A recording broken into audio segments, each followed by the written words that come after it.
Yo soy química farmacéutica bióloga, hice la maestría en Ingeniería Química y el doctorado en Ingeniería en la Universidad Nacional Autónoma de México. Durante mi doctorado hice una estancia en la Universidad Técnica de Berlín y estuve también en la Universidad de Wageningen en Países Bajos. Y bueno, ahí estuvimos haciendo precisamente en el área de interés, que es la mía, sobre reactores anaerobios y biogás y sistemas de degradación por vía bacteriana.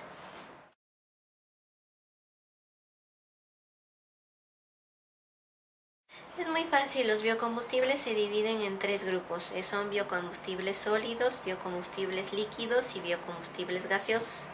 Cada uno de ellos está en el estado en el que se van a utilizar, pero vienen de materias primas que son bioenergéticas, que estas pueden ser, por ejemplo, residuos de pastos, podas de árboles.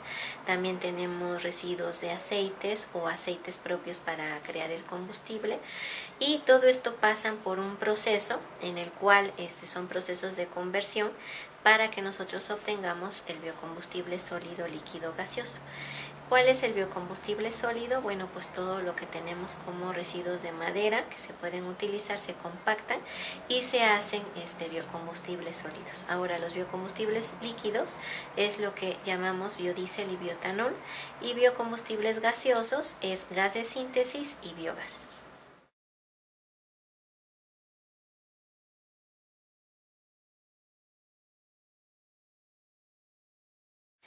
Los biocombustibles son pues muy antiguos, principalmente los biocombustibles sólidos, que son, vamos a hablar de las tres partes de estos tres biocombustibles. Los sólidos, pues todos sabemos que el segundo biocombustible sólido más utilizado en la República Mexicana a nivel residencial es la leña.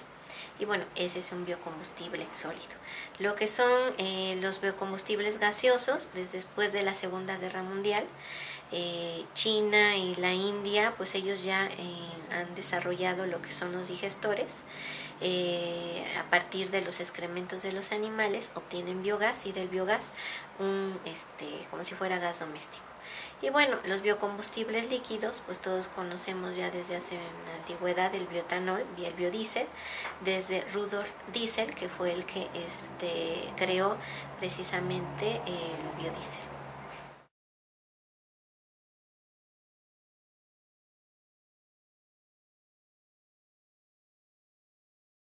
Principalmente el biodiesel es más utilizado en lo que es Alemania.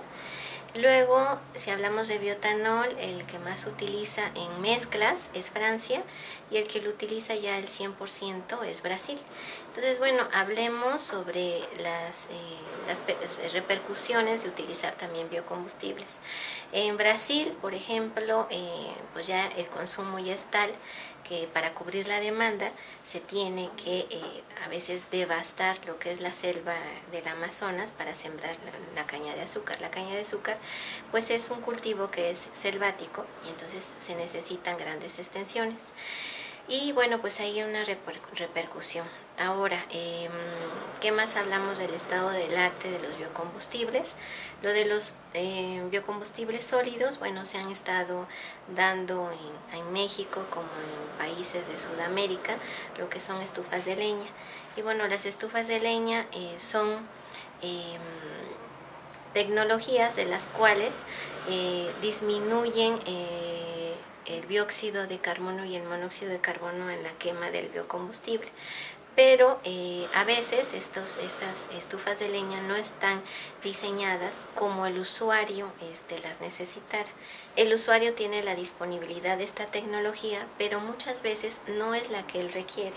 Entonces, bueno, dentro de la Facultad de Ingeniería tuve la suerte de participar en una tesis de la exposición de un alumno que hizo un diseño de una estufa de leña, y en la cual bueno, cuesta aproximadamente de 200 a 300 pesos, y está específicamente diseñada para lo que se requiere el usuario. A veces, muchas veces la tecnología que nosotros pensamos que es necesaria para un usuario, muchas veces no es lo que se necesita. Entonces, bueno, pensemos que la tecnología debe de adecuarse a lo que el usuario requiere. Los avances en el caso de México, el bioetanol, ya se tiene en el plan de desarrollo nacional que hizo la administración pasada del presidente Calderón. Se propuso que en el 2012 se tuviera el bioetanol en un porcentaje de mezcla con la gasolina en lo que es Monterrey y Guadalajara.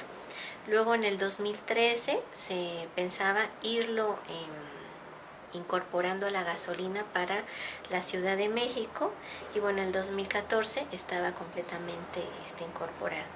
Esta información todavía no está al público, entonces bueno, pero ese es el plan que se tiene.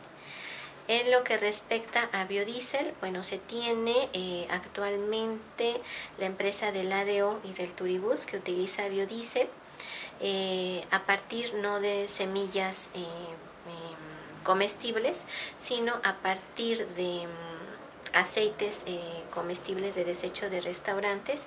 Y bueno, hay una empresa que se llama Biofuels de México, que es el que le provee el biodiesel a la ADO y el Turibús.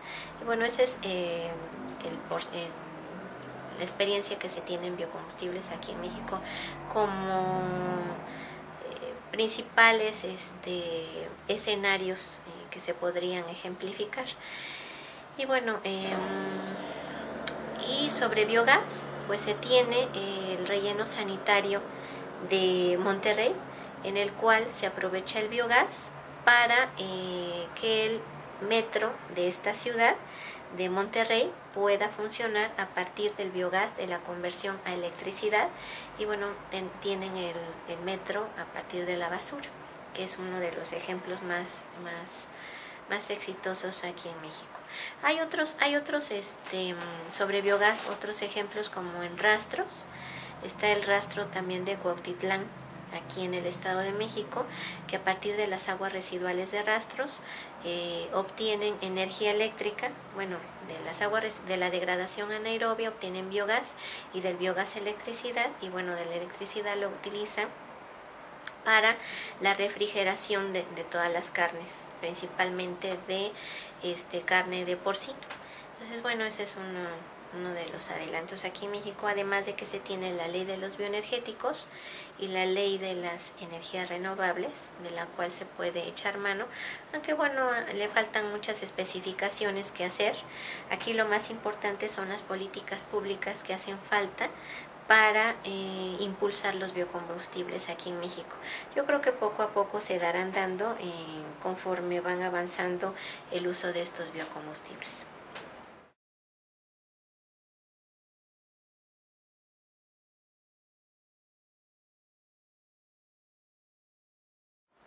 Las problemáticas técnicas, yo siento que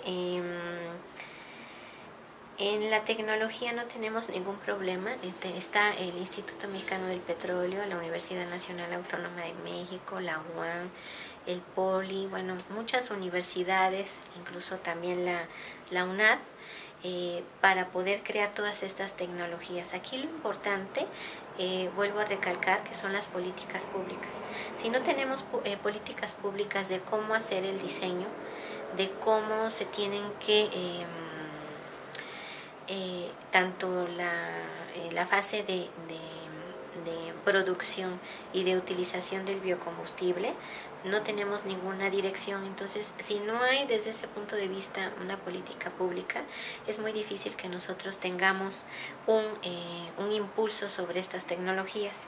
Ahora, en otros países, en países del primer mundo, los biocombustibles son muy beneficiados, porque si uno utiliza un biocombustible o cualquier energía renovable, tienen apoyos con los impuestos. Aquí nosotros no tenemos ningún apoyo con ningún impuesto, bueno, hasta ahora. Esperemos que ya pronto tengamos ese apoyo. Y bueno, también además de los biocombustibles, pues habría que verse los vehículos eléctricos, y bueno, muchísimas otras cosas más, el apoyo a los ferrocarriles, y bueno, eso sería lo importante.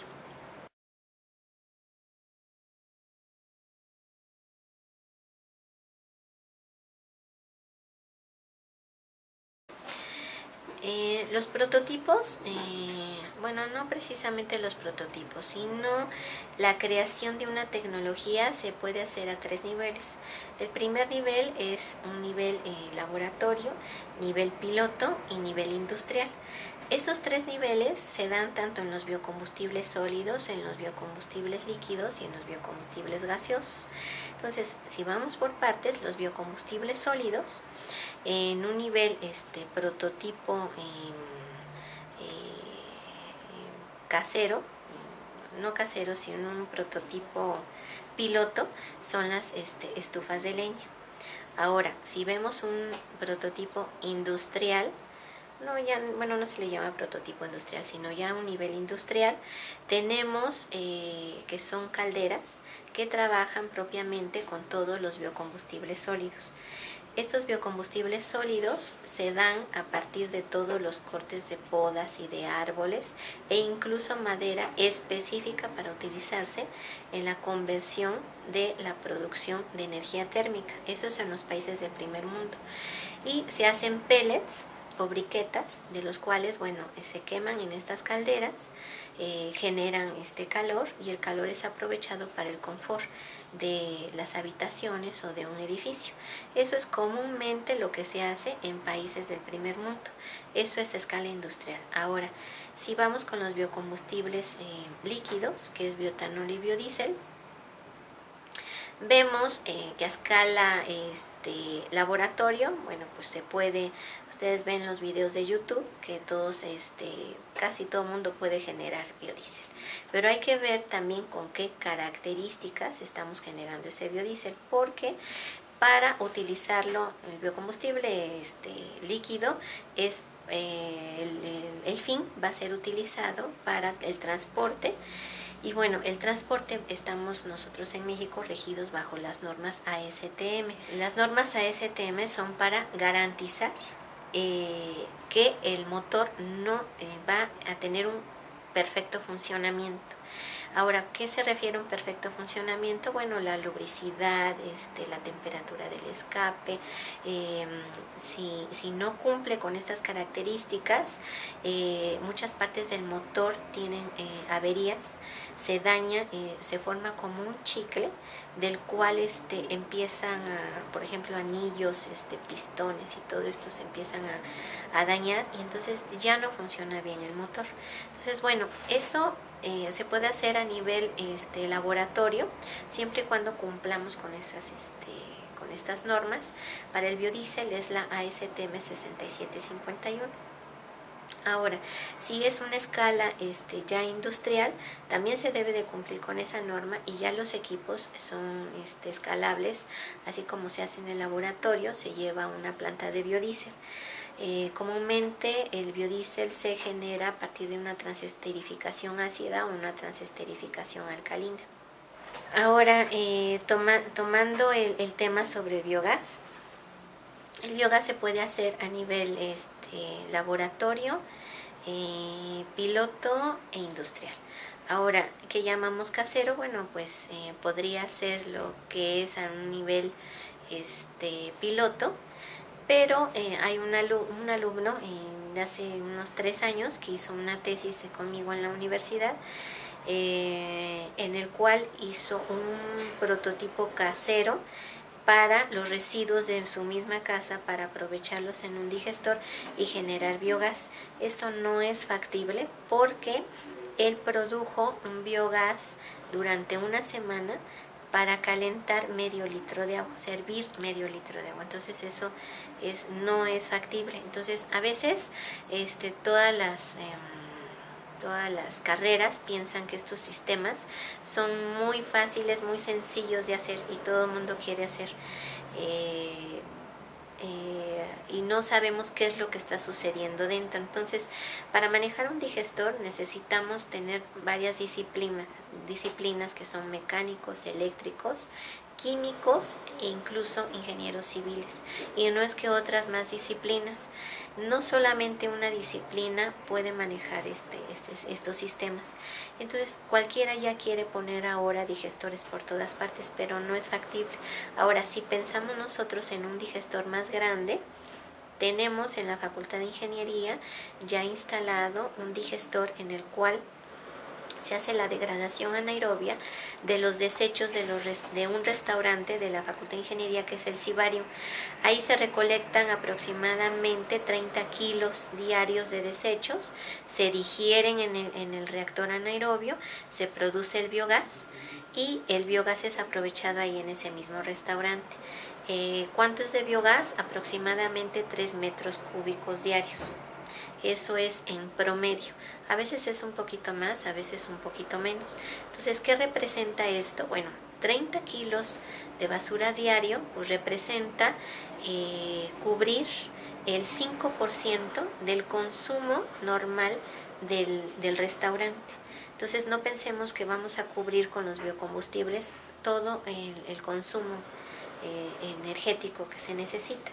Ahora, vamos a pensar en lo que es industrial. Si el biogás lo vamos a generar de un relleno sanitario, pues es el ejemplo que les decía de Monterrey, que a partir de su relleno sanitario se genera el biogás y del biogás electricidad para una línea del metro de allá de Monterrey.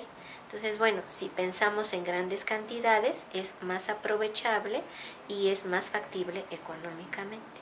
Entonces, bueno, así estamos en lo que es biocombustibles sólidos, líquidos y gaseosos. Ahora, regresando sobre los biocombustibles líquidos, si hablamos de biodiesel, también tengo otra tesis de otra alumna que ya fue su idea original de sembrar en todas las azoteas de Ciudad Universitaria colza. Colza es el sinónimo, el equivalente de aceite de canola. Entonces, pues ella pensó que esta propuesta sería factible para generar el biodiesel y que ese biodiesel se pudiera aprovechar para el Pumabús de Ciudad Universitaria en la UNAM. Ella hizo todo el estudio, midió todas las azoteas de CU. Pensemos que CU, bueno, yo trabajo en Ciudad Universitaria y como otra ciudad universitaria así en todo el mundo no existe. Ciudad Universitaria tiene 700 hectáreas de terreno, de las cuales 300 hectáreas son de edificios, 200 son de área natural protegida y otras 200 más son de áreas verdes. Entonces, bueno, estas 300 hectáreas que son de edificios, sembrar en todas estas azoteas, ella hizo todo el cálculo para hacer por medio de hidroponía la siembra de colza. Y pues no fue factible, solamente fue para 3 Pumabús con una mezcla de 20% biodiesel y 80% diésel. Solamente 3 Pumabús de la flota que se tiene en Ciudad Universitaria, cuando Ciudad Universitaria tiene 12 rutas dentro de la universidad y 3 camiones pues no representan ni siquiera el 5% de camiones que tiene la universidad.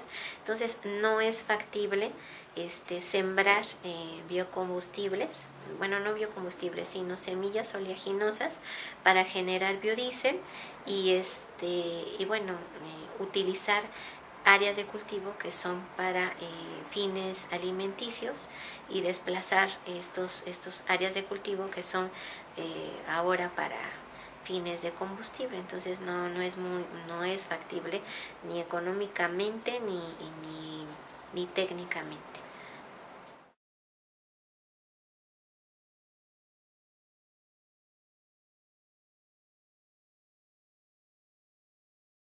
En Ciudad Universitaria, en la UNAM, en la Facultad de Ingeniería, tenemos varios prototipos ya experimentales, que son un digestor, un gasificador, un incinerador.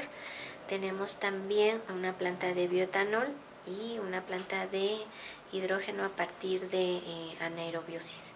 Y bueno, están a nivel demostrativo, pero lo más complejo que son de estos es principalmente los procesos termoquímicos. Para estos procesos que son de transformación de la materia prima a los biocombustibles sólidos, líquidos o gaseosos, se dividen en procesos biológicos, procesos físicos y procesos termoquímicos. Entonces, bueno, los procesos termoquímicos son los más difíciles de controlar. ¿Cuáles son estos? Pues la gasificación y la incineración. Entonces, bueno, ¿por qué? Porque es más complejo controlar las presiones, las temperaturas y las entradas de aire o de oxígeno en el aire. Las temperaturas que se llevan a cabo de estos procesos va desde 400 grados centígrados hasta 1200 grados centígrados. Entonces no es muy fácil tener el manejo apto para una persona que no tiene conocimiento anterior antes de hacer una práctica con alguno de estos prototipos. Ahora, los sistemas biológicos son sencillos siempre y cuando se conozcan cómo es el proceso de conversión. Si no se conoce, pues no dan los resultados adecuados y bueno, los alumnos a veces dicen, bueno, esto no sirve, simplemente fue que no se controlaron las condiciones ambientales necesarias para que se llevara a cabo el proceso. Y bueno, los procesos físicos, que en estos pues llamamos a los que son la compresión, la trituración, son procesos más sencillos y que son procesos unitarios involucrados en los mismos procesos biológicos y en los mismos procesos termoquímicos. Entonces, bueno, los procesos biológicos se pueden reproducir fácilmente uniendo los procesos físicos con los biológicos, pero se debe de tener un control estricto en ellos.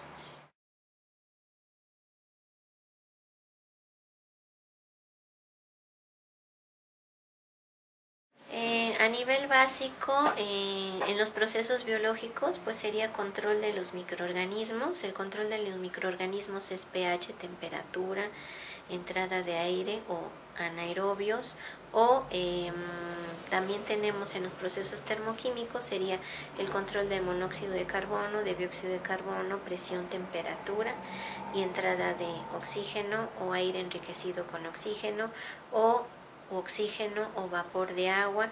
Entonces, bueno, esas son las variables que hay que controlar.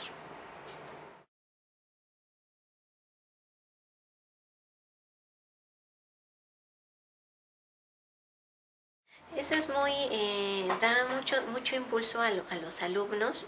Yo tuve también otra tesis en la cual fueron tres alumnos que participaron, donde ellos tenían un digestor pequeño.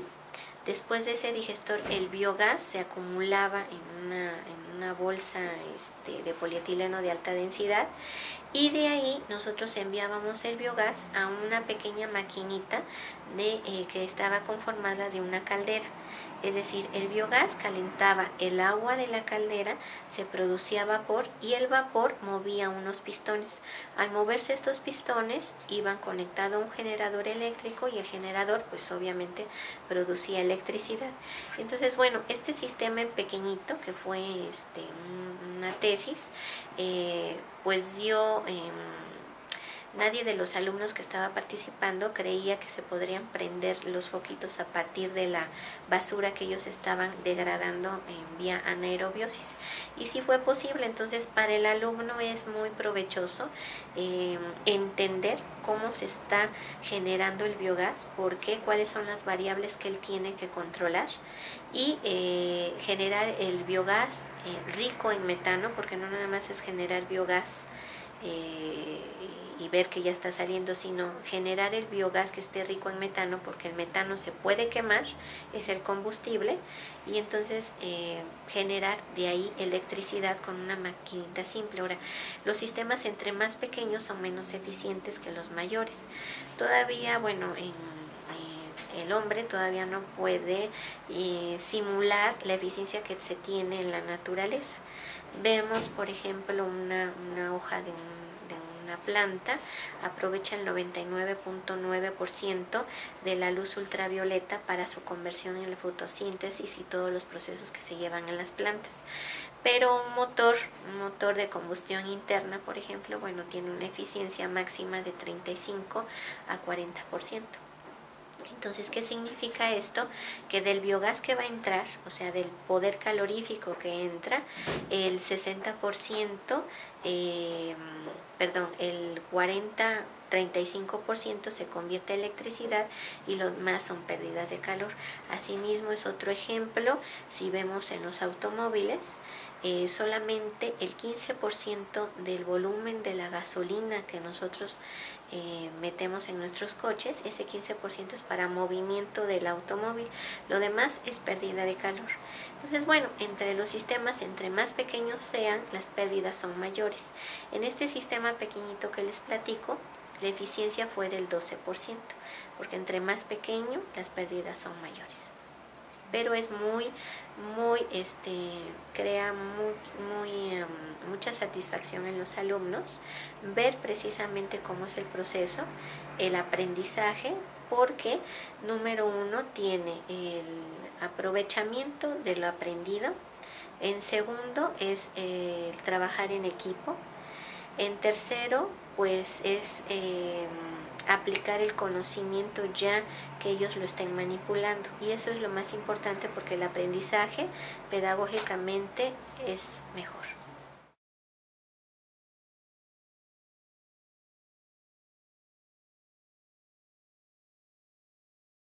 Necesitamos normas pues para todos los en la actual ley de los bioenergéticos, la que existe, que salió en el 2008,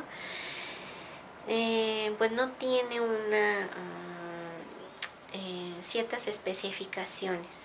O sea, debería de tener especificaciones desde cómo iniciar una planta del proceso, cómo manejar las materias primas, la introducción del análisis de ciclo de vida en el proceso, luego en el uso también participación de impuestos, con qué reglamentaciones se tiene que, tanto la materia prima, tanto físico-químicamente, con qué características, qué parámetros debe cumplir, y después, una vez de la materia prima ya siendo procesada para el biocombustible y el biocombustible generado, qué otras características físico-químicas debe de cumplir. Eso hasta ahorita no está. Entonces, México siento que apenas está iniciando un gran camino en el cual se necesitan precisamente profesionales que salgan de todas las universidades para que se conjunten y se lleven a cabo todas estas reglamentaciones.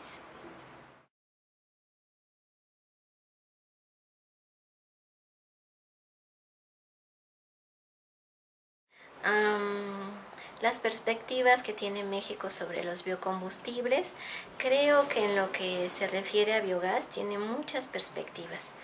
En el bordo poniente, que son 13,000 toneladas diarias, bueno, que ahorita ya cerraron el bordo poniente y las 13,000 toneladas diarias que genera de desechos el Distrito Federal.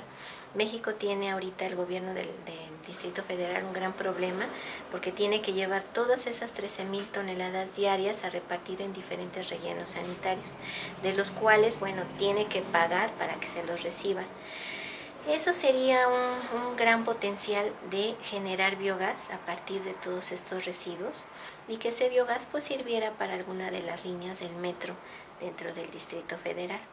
Actualmente Alemania está importando basura de un país de Sudamérica para que él pueda generar biogás y generar su propia electricidad. Nosotros tenemos esa materia prima a bastos, además de todas las energías renovables que tenemos nosotros en México. Creo que se puede hacer mucho por eso, además de los aceites comestibles de desecho. Tenemos en unas estadísticas promedio que cada mexicano genera 22 kilogramos de aceite de desecho al año, y que eso pues no tiene ningún uso. Bueno, eso entre comillas, ningún uso. Nosotros en la universidad estamos haciendo un estudio en el cual nos hemos percatado que en algunas ocasiones los aceites de desecho que se generan en restaurantes van personas por esos desechos y los convierten en aceite comestible nuevo con una sola filtración. Entonces esto es muy peligroso porque ya estamos hablando de un aceite quemado, y al volverlo a ingerir tiene pues repercusiones en la salud. Ya las moléculas del aceite cambiaron totalmente, entonces esto es muy peligroso. Entonces bueno, qué bueno que pues lo tiráramos a los drenajes, pero en el drenaje también genera un problema ambiental, porque en cualquier planta de tratamiento en la presencia del aceite pues tiene repercusiones en el tratamiento. Ahora, si se vuelve a utilizar como aceite nuevo, pues es muy perjudicial, y actualmente no hay ninguna ley sobre esto. Entonces bueno, también podemos echar mano de estos aceites comestibles de desecho, y bueno, entre otras cosas, la gasificación también podemos utilizarla para lo que es los desechos inorgánicos, y que podemos obtener un gas de síntesis, que el gas de síntesis es rico en lo que es hidrógeno, metano y monóxido de carbono, que puede utilizarse como combustible, que pues actualmente todos estos desechos que ya no son reciclables pues van a un relleno sanitario, y que se pueden utilizar el relleno sanitario para generar una gasificación. Entonces bueno, obtener energía a partir de estos residuos. Nosotros en México pues tenemos mucha materia prima y también materia gris con todos los profesionistas que tenemos actuales, y creo que organizándonos y teniendo las políticas públicas necesarias podríamos a llegar a tener un gran desarrollo solamente con nuestra basura.